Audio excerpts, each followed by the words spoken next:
Wired.com presents The Geek's Guide to the Galaxy. And here is your host, David Barr Kirtley. Hello, and welcome to episode 163 of Geek's Guide to the Galaxy. Today on the show, we'll be discussing the way that video games are portrayed in books and movies, and I'm joined by four guests. So first up, we've got our producer, John Joseph Adams. He's the editor of Lightspeed and Nightmare magazines, and also the series editor of Best American Science Fiction and Fantasy. He's also edited many other anthologies, including the recent books Wastelands 2, Operation Arcana, and The End Has Come. So John, welcome to the show. Good to be here. And also joining us today is Daniel H. Wilson, who you may remember from our feature interview back in episode 41, and our panel on robot uprisings in episode 107. He's a New York Times bestselling author whose novel Robopocalypse is currently being adapted for film by Steven Spielberg. Together with John, he co-edited Press Start to Play, a science fiction anthology about video games. So Daniel, welcome to the show. Hey, thanks for having me. And also joining us today is Chris Avellone. He's worked on many popular games, including Planescape Torment, Fallout 2, and Knights of the Old Republic 2. And his recent projects include Obsidian's Kickstarter RPG Pillars of Eternity, and In Exile's Wasteland 2 and Torment Tides of Numenera. His short story Endgame appears in John and Daniel's anthology Press Start to Play. So Chris, welcome to the show. Hey, thanks for having me, David. I appreciate it. And finally, we've got Micky Neilson, lead writer in publishing at Blizzard Entertainment. His game writing credits include World of Warcraft, StarCraft, and Warcraft 3, as well as the best-selling World of Warcraft graphic novels Ashbringer and Pearl of Pandaria. His short story Recoil appears in Press Start to Play. So Micky, welcome to the show. Hey, happy to be here.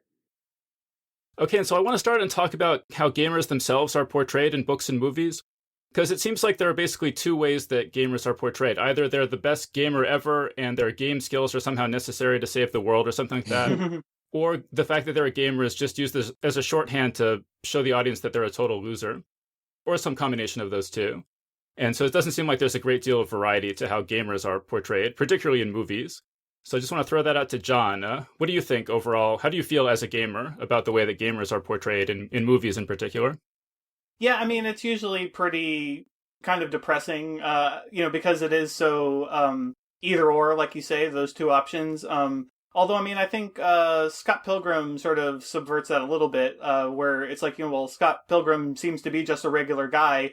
Except for the fact that he ends up having like sort of video game-esque superpowers at some point. But as far as being a gamer goes, he's just like a regular guy. But I mean, that's definitely the exception rather than the rule. And like the fact that he has like these superpowers and stuff isn't like saving the world or anything. It's just to fight for his his girlfriend or whatever. But yeah, I mean, it's sort of depressing that we can be this far along in the history of video games that people haven't come up with more creative portrayals of gamers.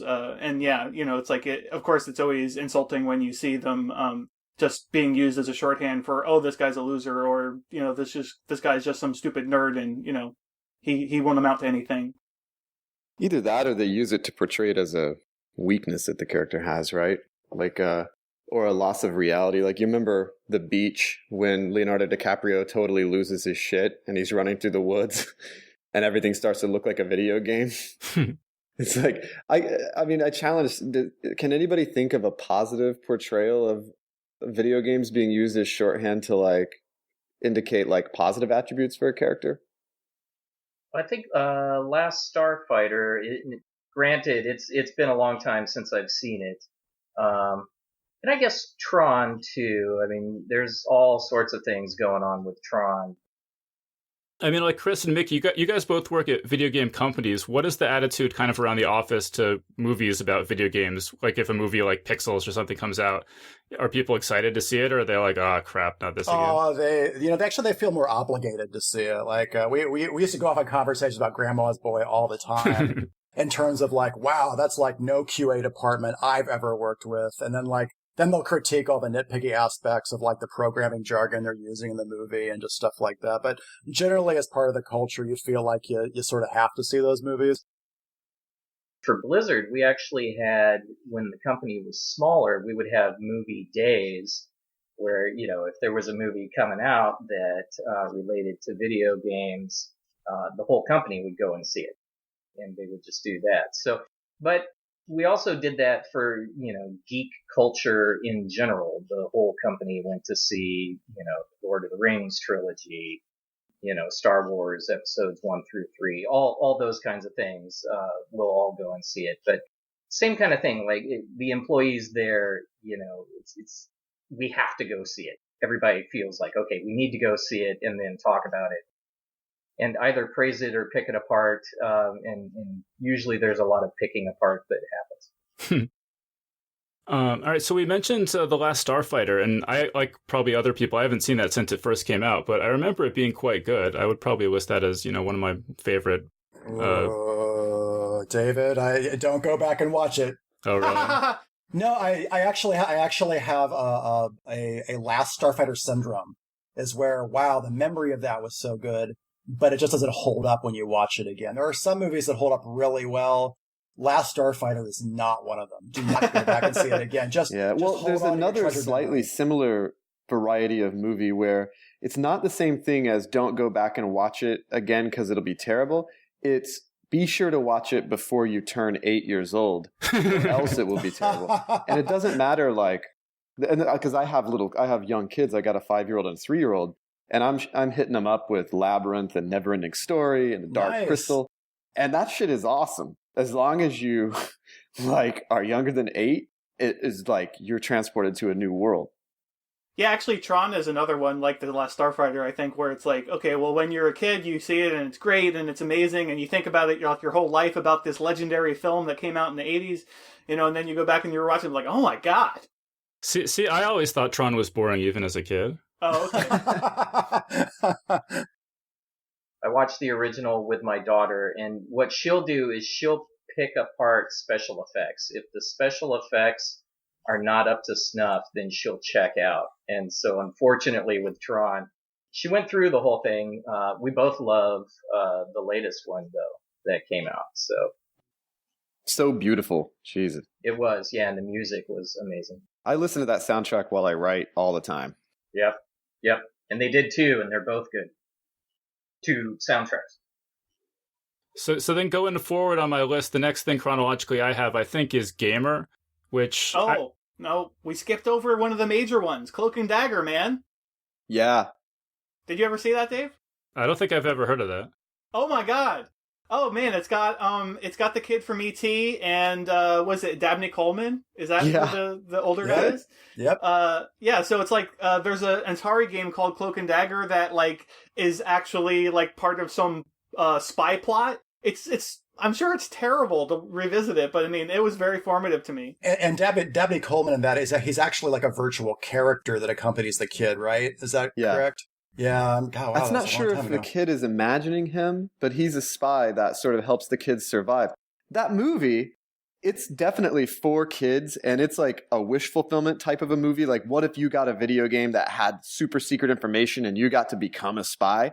But within 20 minutes of that movie, they fucking shoot the nerd computer store guy in the face, and he's dead. It was a darker time. It's back then. Shocking, And you're just in the 80s, they would just throw titties or some guy getting shot in the face into anything. They just didn't care. It was great. One of the things that I thought was funny, so this past year I've been a judge for the National Book Award for the Young People's Literature category, and so I've had to read all these YA books. And I've actually been surprised how I don't think any of the books that we've actually considered were about video games at all, or even mention video games. Some of them deal with modern technology, the internet and texting and everything like that, but not as much as you might think. And so I thought it was actually kind of really interesting in the context of this panel that it's out of all these books I had to consider for the awards, none of them dealt with video games in any meaningful way at all. It's almost like video games are given short shrift in reading in books, given their stature in pop culture. Yeah. I wish someone would make an anthology of about these games. That's brilliant.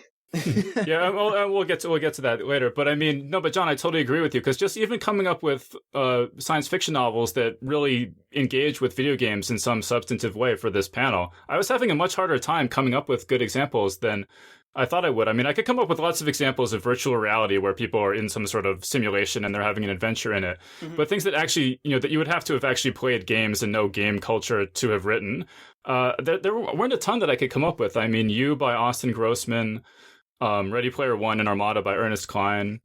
I haven't read it, but Lev Grossman, I think, wrote a novel along those lines. Oh, yeah. I couldn't come up with a ton of examples. John Darnell, the lead singer of the Mountain Goats, I'm not sure if that's how you pronounce his name, but he wrote a book called Wolf in the White Van.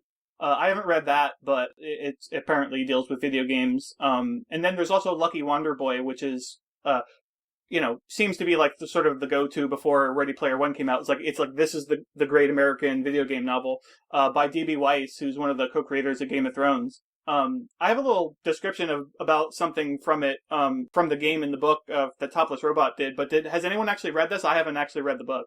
I have not, but now I want to. Yeah, so it sounds really interesting. So Topless Robot, which is a website, described the game in the book as an expensive, short-lived arcade bomb. The Lucky Wander Boy game starts off as a regular jump and dodge affair similar to Donkey Kong or Popeye, with the first 3 boards growing increasingly hard and abstract. Then players find themselves in the second world, a vast, graphically immersive desert where Lucky Wander Boy roams about, collecting items and never encountering enemies. There's a third world that no one apparently has ever reached, but the protagonist came so close when he was a kid. Now he's obsessed, and the truth about Lucky Wander Boy is either hilarious or transcendent, depending on which of the book's fractured endings you believe. So it's like, I mean, dude, I totally want to read that after reading that.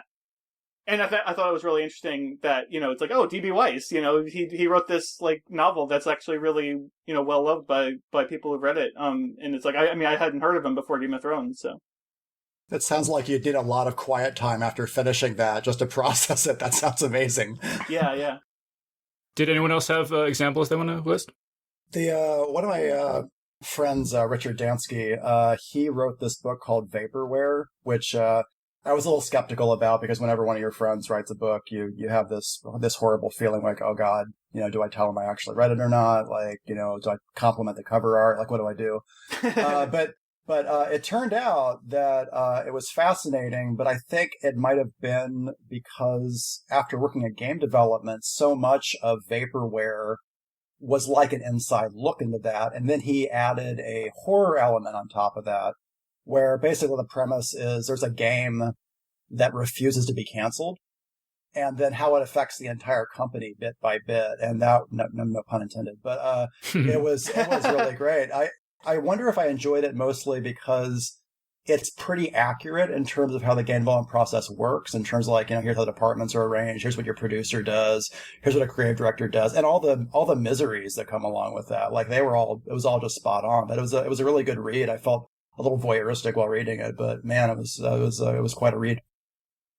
There's a book from a newer author, Janice Davis. It's called Holder's Dominion. You can find it on Amazon. And she wrote this book because her husband was working at Blizzard and he was gaming all the time, and she was trying to get into gaming. And she was actually looking, because she was a big reader, she was looking for a book that could kind of immerse her in gaming culture as well. And she couldn't find anything. So the more she played the games and got to actually understand gaming culture, she decided that she would write her own book. And so it's from the female viewpoint, and it's about an MMO, and it's got a female protagonist in it and what she's going through learning to play the games. It's actually very interesting. I'm looking at all my books on my shelves and I'm trying to find one. And the best I can come up with is the Red Dwarf Novelizations, which contain like large chunks of the crew of the Red Dwarf interacting with Better Than Life. Do you guys remember this? Any Red Dwarf fans? I remember the show, but I didn't know they did novelizations. Oh yeah, no, they're hilarious. That's how I got into the show, actually, is I found a paperback that had the cover ripped off on a beach somewhere. and read the whole thing and got to the last page and it ended mid-sentence. And I thought, oh shit, well, I'm going to go back home and I'm going to buy the book and then I'll read it from beginning to end and then I'll read the last few pages, and then of course I realized when I had read it again that it just ends mid-sentence. I was like, damn you.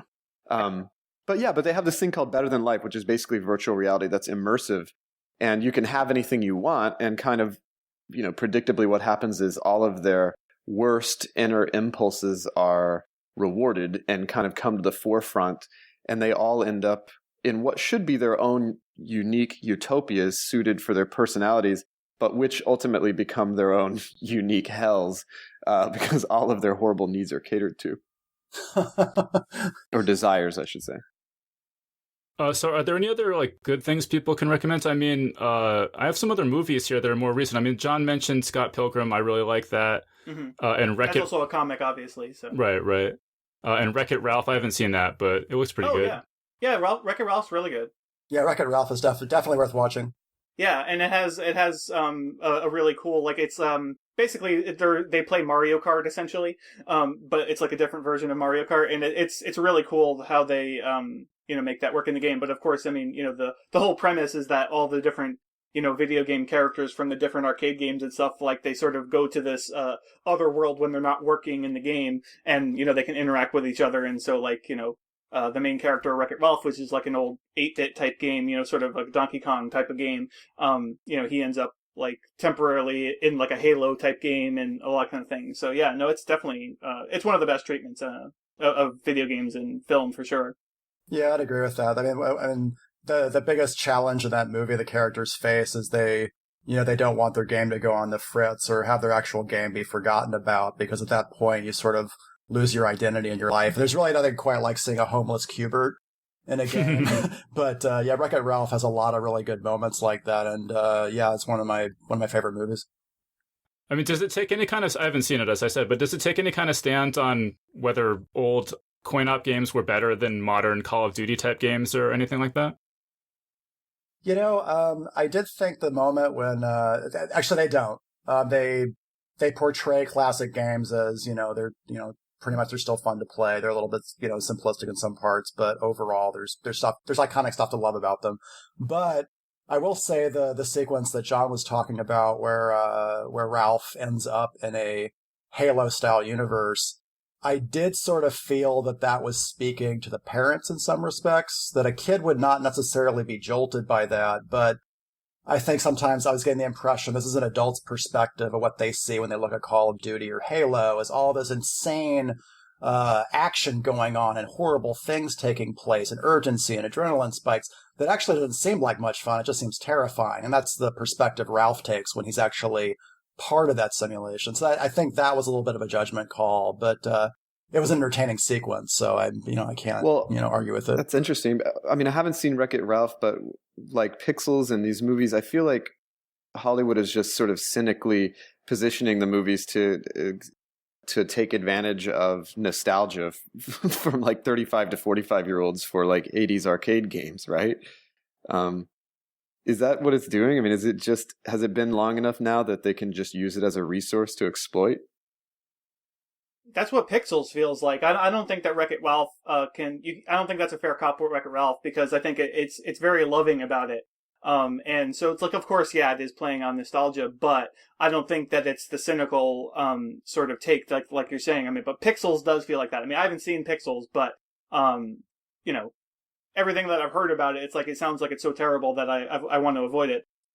I think for the nostalgia aspect, though, I think obviously that era of video games, I think would, probably help convince adults to take kids to see a movie like that, because they recognize more of those characters, and kids know enough about video games to understand the thrill of giant, evil avatars suddenly, attacking the world. That's great. They're like, giant pixelated dinosaurs. But I think the fact that they used 80s versions for that also could help bring adults to the theater and take the kids as well, and make it a little bit more endurable, even though I don't think that actually necessarily worked with Pixels.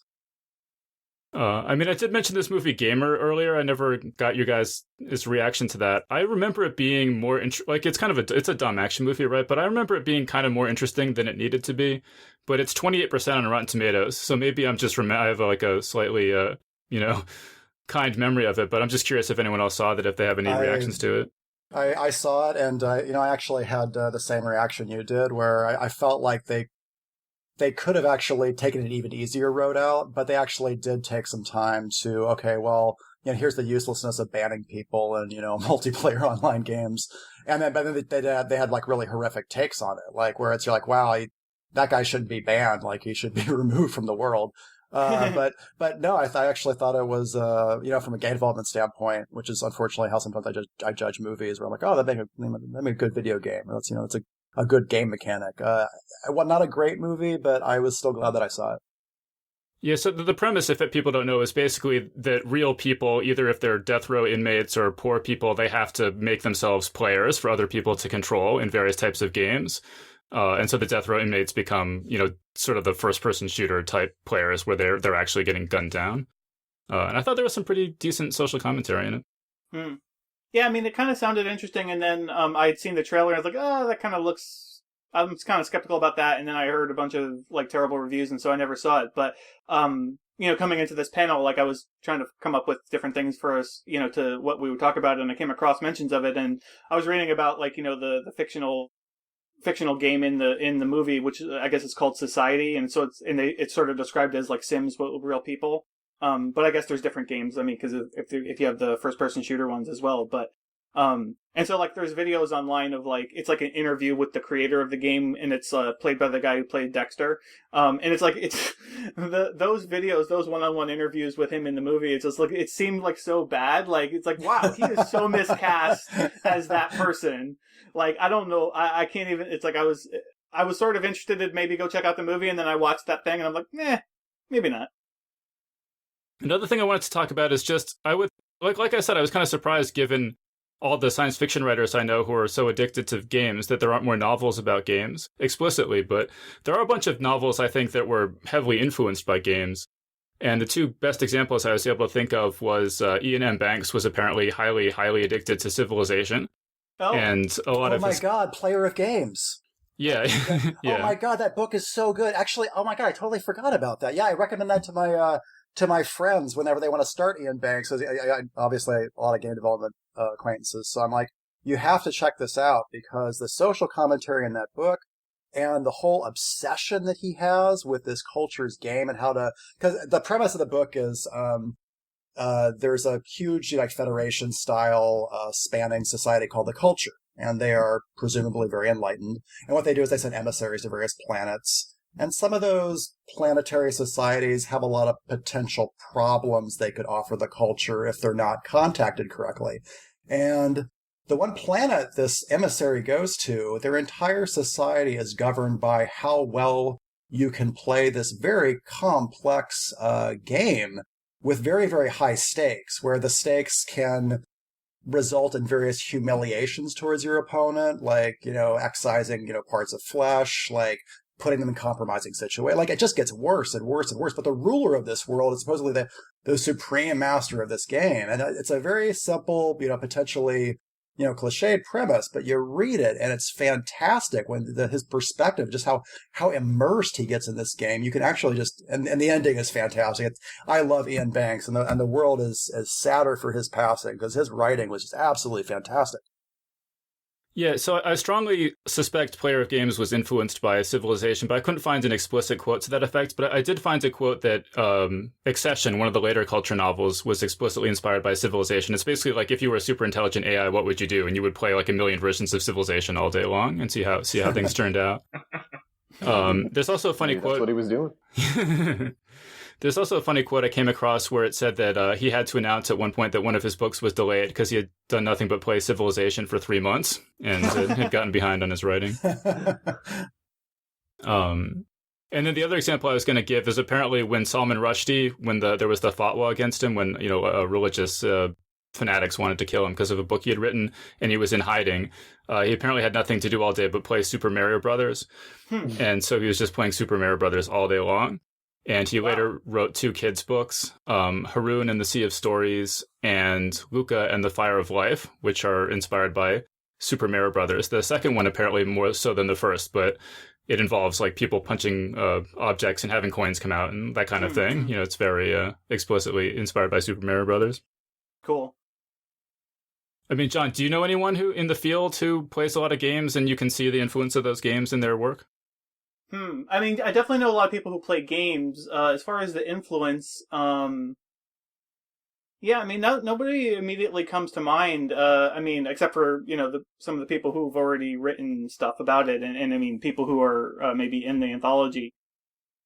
Doing the publishing at Blizzard, I've definitely come across a lot of writers who have said that they were inspired, not just by Blizzard's games, but by games in general. Oh, well, and I thought of one, like a very obvious one, but Hiroshi Sakurazaka, who wrote the movie that, or he wrote the book that Edge of Tomorrow was based on. It's called All You Need Is Kill. The original book is called that. And so, I mean, like, I don't know if you guys have seen the movie, but it's like reviewers kept comparing it to Groundhog Day. And I'm like, no, it's not Groundhog Day. It's a fucking video game. Like, it's so obviously, like, it's a save point. It's like he reaches the save point, and then when he dies, he goes back to where the save point was. And it's like, isn't the new title? Isn't the new title of it like Live, Die, Repeat? Yeah, Live, Die, Repeat. Yeah, Live, Die, Repeat, which is a much better title. Yeah. Yeah, Edge of Tomorrow was the movie, and then the packaging is confusing because it just says Live, Die, Repeat all over the packaging. That's a great movie, though. Yeah. I loved it. I mean, I think they were trying to rebrand it. They were trying to retitle it without actually confessing that the original title was terrible. So they're trying to put them all on there, and they make the title confused which one's which. But yeah, I mean, it's a terrible title. It's like so bland. So I was really mad about when they retitled it from the book. I mean, admittedly, the book title is kind of like, it doesn't quite work, and it's like kind of not grammatically correct, whatever. But I mean, it's like it's interesting, as opposed to Edge of Tomorrow, which is bland. It's a memorable title. Yeah, exactly. Well, and Mickey, how about, I mean, you mentioned other writers at Blizzard, but how about yourself? Could you say, just speaking for yourself, what games did you play that, would you say, influenced your writing the most? Yeah, for me, it was adventure games was the big thing. I loved adventure games. Right on, yeah. Yeah, Monkey Island and all those. I mean, some excellent writing in those games and so immersive and so much fun. Really inspired me. Other than that, my inspirations were more comic books and Dungeons and Dragons and arcade games. But early on, Doom was, it was maybe not as much of an inspiration as a time sink for me. I was just playing a lot of it at the time and really starting to get into first-person shooters at that time. Descent was another really fun one. Oh, wow. Yeah, the one where you... Mickey, I was so terrible at Descent, they would... I actually just changed my handle to cannon fodder, and they would actually take turns hunting me down during lunch and just killing me for the fun of it. Because I was so bad at it, but I loved it so much. It was a great game. I just wanted to ask Chris, do you have any other games that really influenced your writing that you want to mention? Yeah, actually, the Infocom text games had a big impact. Notably, there was one called Infidel, which I thought was an amazing interactive narrative experience. It was like a great adventure game, and the ending was so brave that I actually still cite it when doing story arc presentations for games. We actually used it as recently as Fallout New Vegas. Oh, nice. And also, there was another Infocom game called Lurking Horror, which actually was inspiration for the short story in Press Start to Play, where I'm like, this is just text, but the entire sequence of this adventure game is just terrifying the hell out of me. And those were two that really jumped out. Well, speaking of Press Start to Play, why don't we talk a little bit about that? So, John, why don't you tell us about Press Start to Play? So it's a anthology of stories inspired by video games, and so we basically challenged writers to come up with stories that recreate the feel of a video game in prose form, or to play with the concepts that are common or exclusive to video games, like save points and leveling up and that kind of thing, and then also stories about the creators themselves. So we have, about 25 stories or something like that. So as you noted it earlier, I co-edited this with Daniel H. Wilson here. And, feel free to jump in, Daniel, if you want to say more stuff. Oh, and we also encouraged the authors to use titles that were from, plucked from the video game terminology. So we have stuff like Respawn and NPC, and I wrote one called God Mode. But a lot of them ended up being taken straight from that. And so you can just kind of see that the video game fingerprints are all over these stories. And, part of what's interesting is thinking about the background of the person who wrote the story. And that's why it was really fascinating for us to pull people in from the video game world who you might not usually see in an anthology of science fiction short stories, By the way, Daniel, you are one of the nicest editors I think I've ever worked with. Daniel has this really rare quality where he'll do the job of an editor, but then he also makes sure that he gives you feedback on what he thinks is really working and you shouldn't touch, or things that he really likes. And I will say, going back and reading the story after the edits, I actually got more inspired and more happy. So you're giving me a morale boost while I was going through, oh, that did work. Oh, that did resonate. That was good. So I appreciate that. So thank you for that. I get edited a lot myself. And the harshest editor for me is typically my wife. And that's the first hoop that I have to jump through, is to make her happy. Because she doesn't give a damn about science fiction or anything. She's not, we're not cut from the same cloth in that regard. But what I have taught her over the years, through begging and pleading, is to just, for God's sake, just tell me what your favorite part was. So I have that, so I can put that in my pocket, while I rewrite the whole other rest of the thing. She calls it, she's a psychologist, and she calls it the shit sandwich, right? Where you put two, or they call it the compliment sandwich. Sorry, you put two compliments around, the negative thing that you need to. So I don't do that exactly, but she'll do that when she's actually, counseling people. So she calls that the compliment sandwich, and then she calls your story the shit sandwich. Yeah, I think that's why you're getting confused. Here's another shit sandwich for you, honey. Just try to find a couple compliments to wrap it in. Didn't I have this for lunch yesterday? Oh, God. Honey, I love you. But yeah, speaking of the titles though, what my actual dream table of contents in terms of the titles would have been if it was actually exclusively the terms from video games, if everybody could have come up with a story title that would work in that context, because I thought that would have been just so cool. I mean, I think it works very well as it is. I mean, we just sort of sprinkled them in throughout, and because some of the story titles, they're just relevant to the story and they don't mean anything really outside the context of the story. But I was just if it was just a list of video game terms, that would have been so cool. And there are a couple that I kind of regret that we didn't get to take advantage of. And so one of them is Your Princess is in Another Castle. I would have, I really wanted a story called that, and somebody was going to do it, but then she had to drop out. And there's a couple other ones that I just really liked. I would have loved to see one called Boss Only Stage or PvP. And so nobody wrote stories that could be called that, but, well, John, you just save it for the next anthology. Yeah, no, I know. Well, I mean, I'm hoping that it'll do well enough that we can do another one. I mean, it'd be great to do more of these. As we've demonstrated on this panel, there's so few, books about this in the the world of literature that it's, we need more. A good one would be All Your Base Belong to Us. Yeah. Well, John, I thought your introduction for this book was really good. I had forgotten the thing about you almost getting shot. You want to just relate some of the things you talked about in the introduction?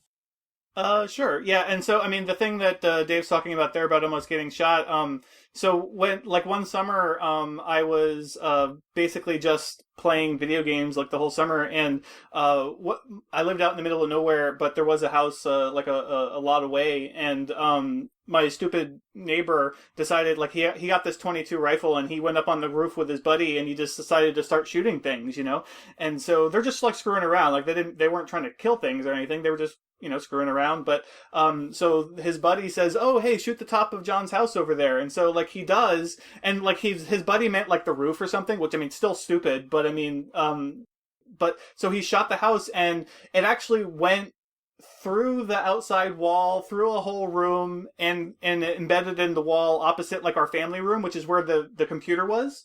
And so, if I had actually gotten up at a reasonable hour, there's a very good chance that I would have been sitting there playing a game, and I could have been killed by that. Wow, I mean, that is scary.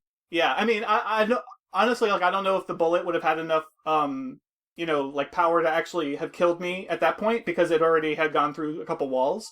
But, who and knows? It's a 22. I mean, yeah. I mean, it probably wouldn't have felt good, that's for sure. But, but yeah, so I mean, it's just kind of crazy. And so, and I don't remember everything that I put in the intro, but I mean, I sort of talk about some of the games that were important to me as a kid and everything, and like I started off with like a VIC-20, and of course I had an Atari 2600, and playing Zork on my sister's TRS-80, and Well, John, also talk about how you owe your entire career to Wastelands. oh yeah. So the original game Wasteland came out in the 80s, and so that started my lifelong interest in post-apocalyptic fiction, and the first anthology I did was a post-apocalyptic anthology, which I called Wastelands with an S. So it's like I borrowed the title, as we say, and made it plural. So, and of course, when I did Wastelands, I didn't think anyone was ever going to make another Wasteland game, and then here we are. Last year they made Wasteland 2, which Chris worked on. So it all comes full circle. I'll say, John, like I'm right there with you. Like Wasteland was also one of my inspirations. The way they would set up the game for people who haven't played it is they actually it's sort of like a very old school RPG style. What they do is as you're adventuring through the world, they'll actually ask you to read like paragraph 3 or paragraph 7, and there's actually like a little book that comes with it that tells a bunch of different, more like in-depth narration of what's actually going on. That was the first time I'd seen an integration of sort of like a story time element along with a much more, I guess, primitive, portrayal of a world. But yeah, Wasteland had a lot of brilliant stuff in it. It was really great. Did you guys ever play, speaking of post-apocalyptic games, any BBS games? Because I used to be in high school so addicted to Land of Devastation. Anybody play that? I did. My roommate, however, had the same addiction, and that's one reason I never fired one up, because I saw how all-consuming that was. Was that the case for you? Yeah, well, it was a competitive game. You were against other human beings, and it was back in the days of dial-up, so you had 1 hour a day that you could play. And if you called and the phone was busy, it was like some other guy you were trying to kill was there playing. And what was kind of fun about the game was that whenever your hour was just about up, you would retreat to your castle or whatever or if you were out in the middle of the wasteland, you would just try to hide because you knew that your competitor would be logging in and trying to hunt you down and kill your ass, But it was kind of fun to build your own little castle and then sort of go to tuck your character in and say, gee, I hope I see you tomorrow. And that, the other guy doesn't figure out where my castle's at and how to destroy it. That just reminded me. So there's this television show called Halt and Catch Fire. And so like the first season's actually about like sort of the computer revolution in the 80s, and like it's about like them cloning the first IBM PC and having to reverse engineer it and all that. But then the second season actually gets into early online gaming. And so I've only watched about half of the season so far, but I mean it's like they haven't quite gotten into like BBS games per se, but I mean they are doing like sort of it's like a text adventure game like with early sort of online, sort of like CompuServe sort of online connectivity back in the day. But then so I just thought that was interesting to mention. It's like that's another portrayal of video games in fictional narratives. Although I'd be actually very curious to hear what Micky and Chris think about the portrayals if they've seen the show. Like, I mean, what they know about the history of early computing and all that. I have not watched it. It sounds really cool. It sounds like something to check out. I was going to defer to Micky because I actually have the Blu-ray in my bedroom right now, but okay. I haven't actually. I actually was going to watch it for more Wasteland research because of the whole 80s angle, because, Wasteland basically got nuked in the 80s. So getting a refresher course from shows like that is sometimes really helpful. But no, I haven't seen it yet. But it's encouraging that they have those elements because that's what I was hoping for to watch it. Yeah. Yeah, it's really interesting. I mean, it's an AMC show, so it's, very well done, very highly produced. All right, well, Chris, why don't you tell us a bit more about your story from Press Start to Play? You said it was inspired by this Infocom game, The Lurking Horror? Yeah, like Micky, I'm a big fan of adventure games, and Lurking Horror was the first sort of text-based adventure game, horror game I played, and it left quite a mark. Like, I really enjoyed it. It terrified me, and then I caught myself thinking about it a lot as the years went on, and then and because I sort of have this disability that most game designers do, where they look at any situation, they try and break it down to game mechanics and stats. And I was like, well, what if there's someone who's like psychologically broken, and then all he sees in the real world is simple text commands for how to perform even the most basic actions, and that's, how he sees the world. And I thought that might be an interesting thing to explore, as well as what may have led someone to that state to want to break down the world so simplistically. And then, Micky, do you want to give a little summary of your story? Yeah, my story, what was fascinating to me was to explore if, you have somebody who's playing a first-person shooter and put them in a situation where they might be one of the best first-person shooter players out there, and they're completely confident and full of themselves and awesome, and then put them in a situation where they're in a real-life situation where they're forced to make some of those decisions and be afraid for their life and actually pull a trigger, and what that would mean and what the differences would be when you pull a trigger in a video game as opposed to, having a flesh and blood person in front of you.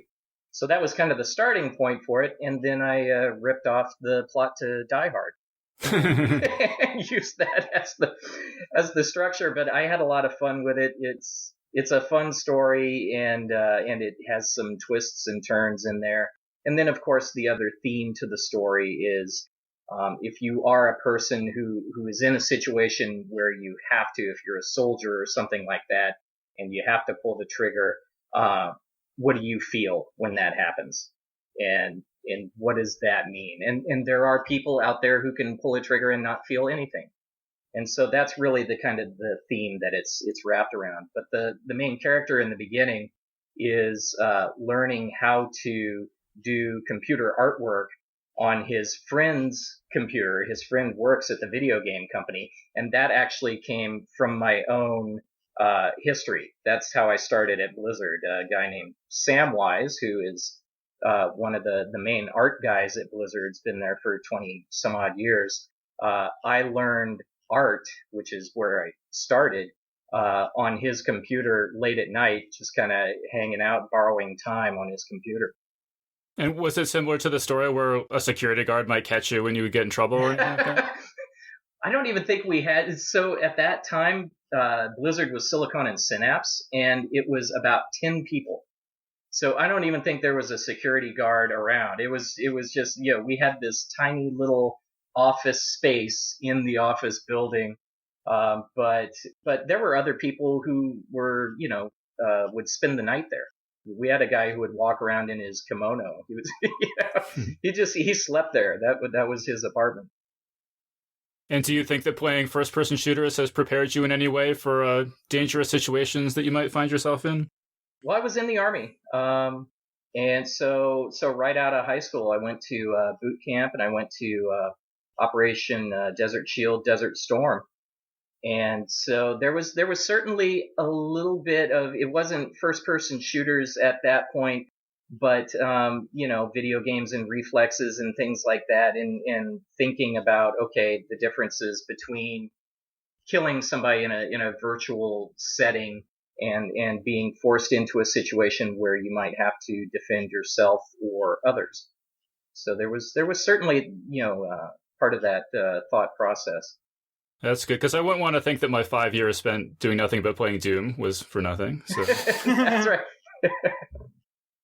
All right, cool. And then, so Daniel, tell us about your story, God Mode. Sure. So, yeah, the title of my story is God Mode. And,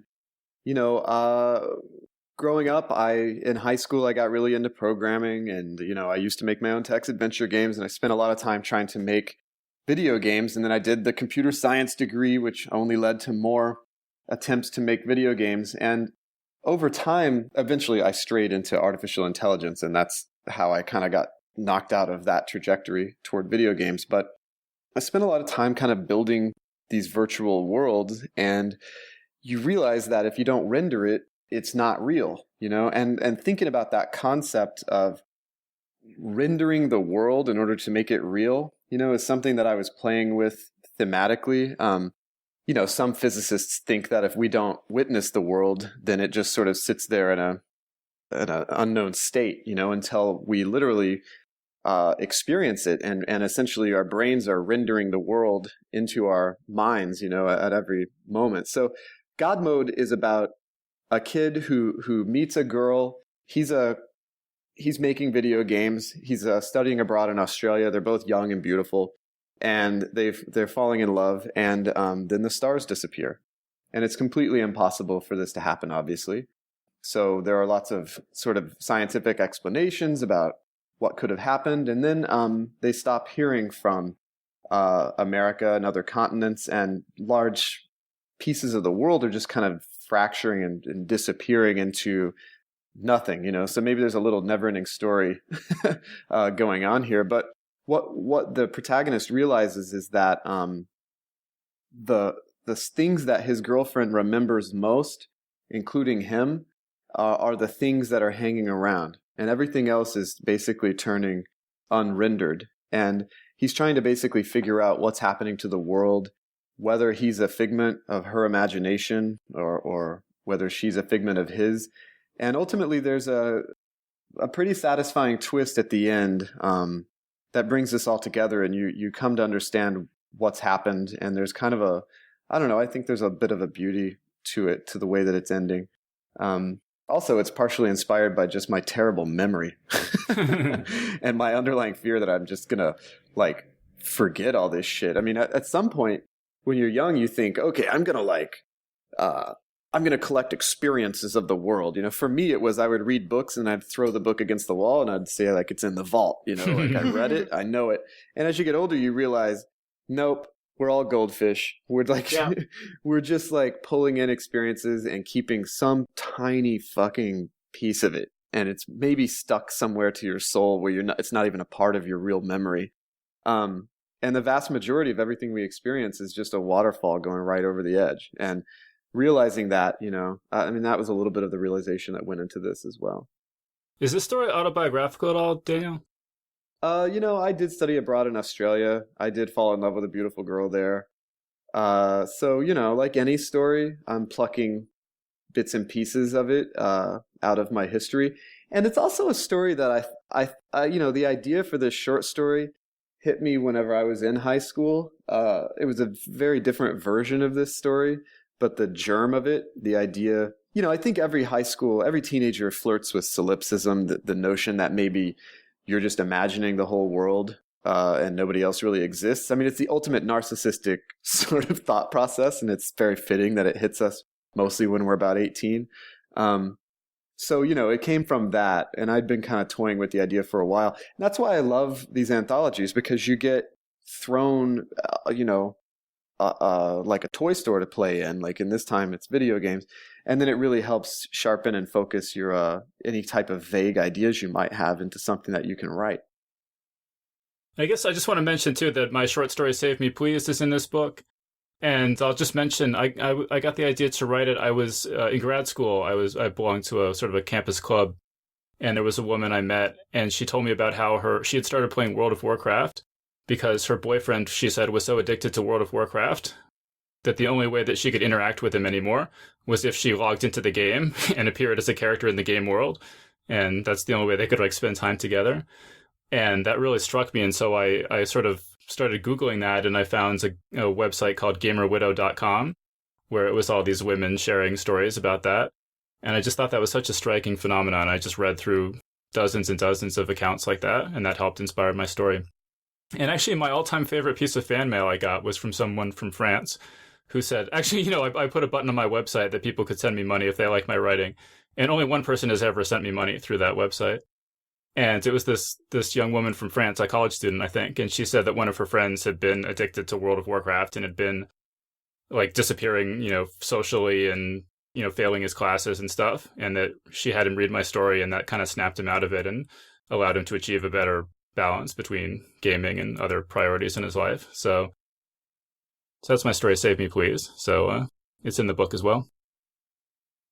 But John, why don't you tell us, you mentioned other people in the game industry are in this book. Just say a bit more about who else is in the book, particularly people in the game industry. Yeah, so let's see. Otherwise, in the game industry, there's Rhianna Pratchett, who, daughter of Terry Pratchett, but also she has worked on Tomb Raider and some other games, and she's also been doing comic book work as well. I think and then Austin Grossman's in the book, and so of course he's a game developer as well. I think those are the only other two people who are game developers. Also, Austin has the best story title, I think, of the short stories in the book. I think it's like the Fresh Prince of Gamma World. Yeah. I was like, that's perfect. Yeah, no, I love that. I skipped Mark Laidlaw. Mark Laidlaw is obviously also in the game industry. He works at Valve.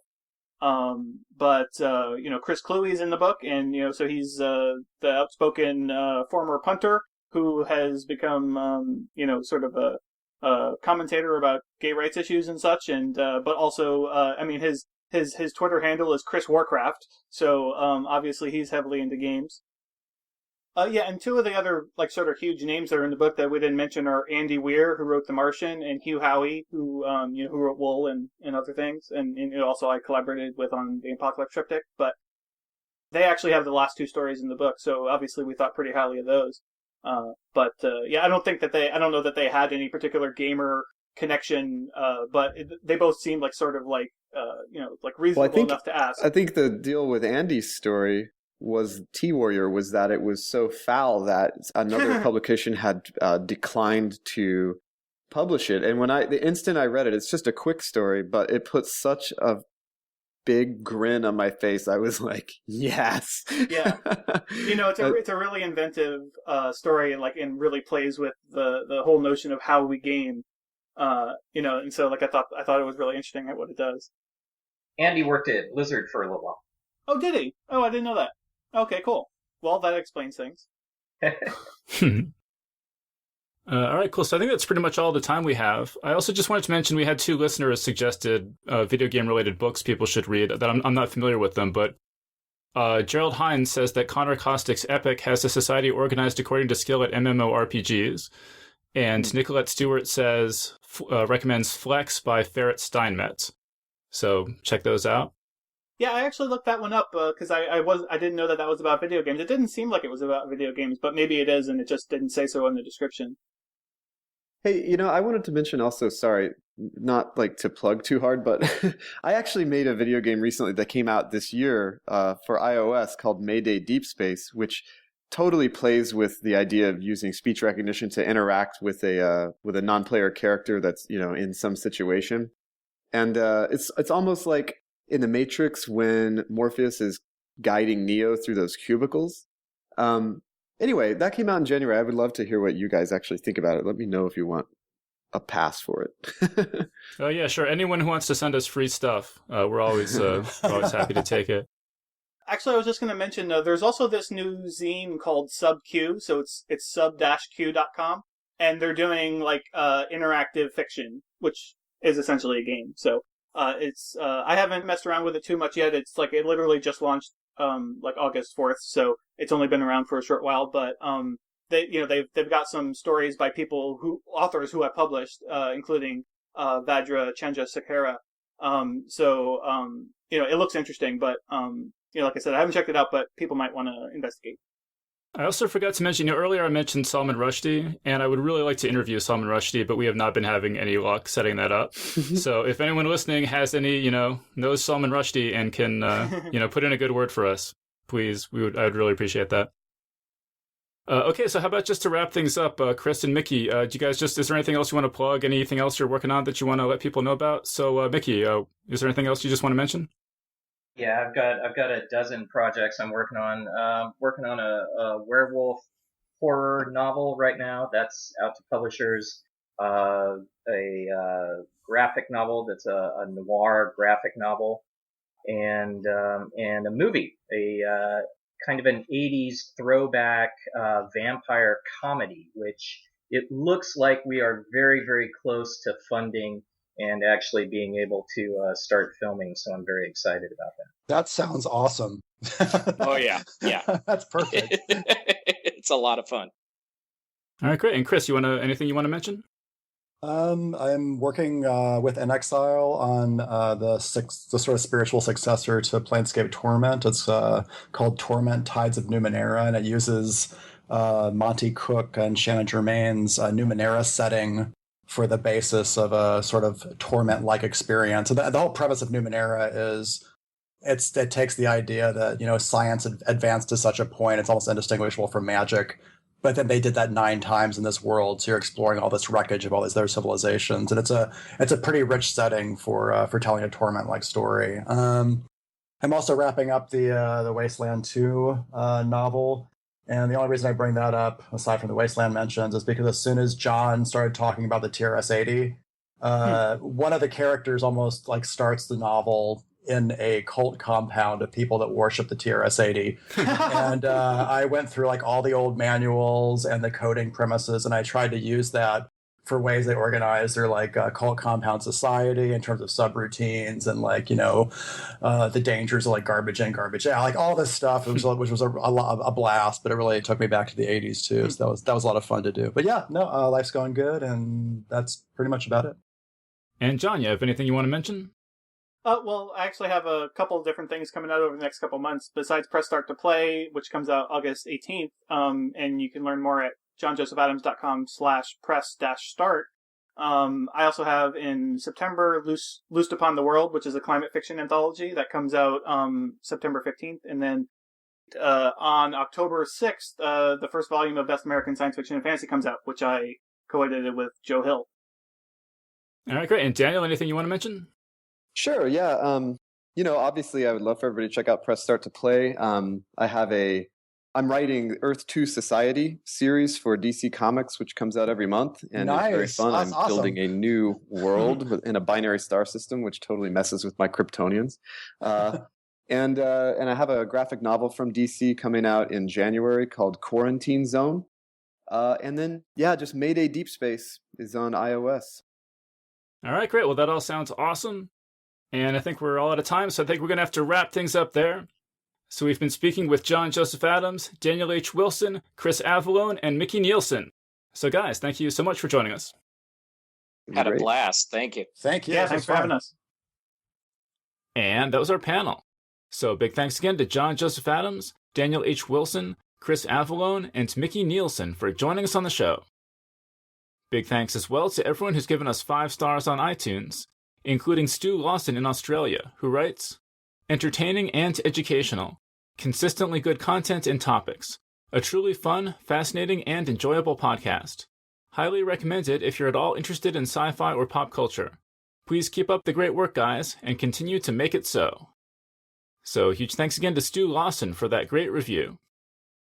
And of course, a special thank you to Lachlan Adams and Jessen Lopez, who just signed up this week to support us on Patreon. Geek's Guide to the Galaxy is made possible thanks to support from listeners like you. So if you enjoy the show and want it to continue, please sign up to give us $1 or $2 per episode over at patreon.com/geeks. And if you'd prefer to make a one-time or fixed monthly contribution, you can do that over at geeksguideshow.com/crowdfunding. So big thanks again to everyone who's contributed. We really appreciate it. All right, so that was our show. So thanks everyone for listening, and we'll see you next time. The Geek's Guide to the Galaxy is a production of Wired.com. For more information about the show, visit geeksguideshow.com. To learn more about your host, visit davidbarrkirtley.com. Music and voiceover produced by yours truly, Jack Kincaid. If you enjoyed this program, tell your friends. If you didn't enjoy it, tell no one. Thank you for listening.